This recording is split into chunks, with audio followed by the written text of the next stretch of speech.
Kidlat News Updates. Sa ating mga balita, tribong ata sa Mindanao na dating mga miyembro ng NPA nagbalik loob sa gobyerno. Mount Ruang sa Indonesia muling pumutok malapit na airport, pinasara. 131 LGUs nagdeklara ng state of calamity dahil sa El Nino. Ako po si Cesar Soriano, kasama ang buong pwersa ng Kidlat News Channel para ihatid ang nangungunang mga balita sa buong kapuluan. Ngayon, nanindigan ng mga miyembro ng tribong ata na dating miyembro ng New People's Army o NPA na wakasan ang karahasan sa kanilang komunidad. Sa isang seremonya na pinangunahan ng mga nakakatanda sa Ata Tribe at ilang opisyal ng Philippine National Police o PNP at Armed Forces of the Philippines o AFP, minarkahan ng mga tribong ata ang pagtuligsa sa ideolohiya ng mga komunista.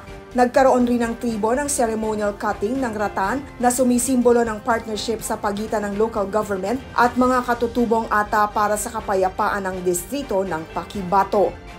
Muli na namang pumutok ang Mount Ruang sa Indonesia na nagsanhi ng evacuation at pagsasara ng Samratulangi International Airport matapos italaga ang pinakamataas na danger level sa nangyaring eruption. 2 beses pumutok ang Mount Ruang kahapon ng umaga ayon sa Volcanology Agency ng Indonesia.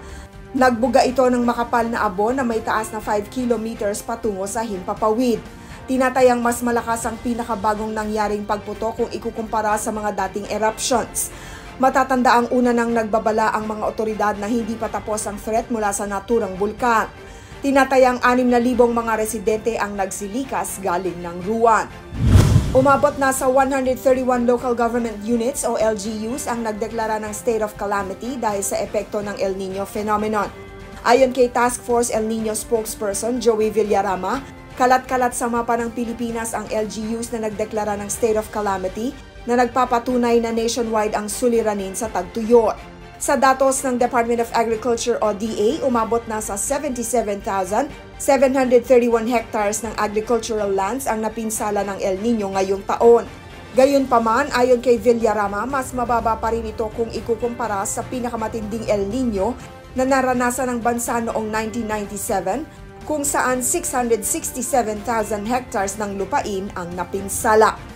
Para sa Kidlat News Updates, ako si Rosalyn Sinchonko, nag-uulat.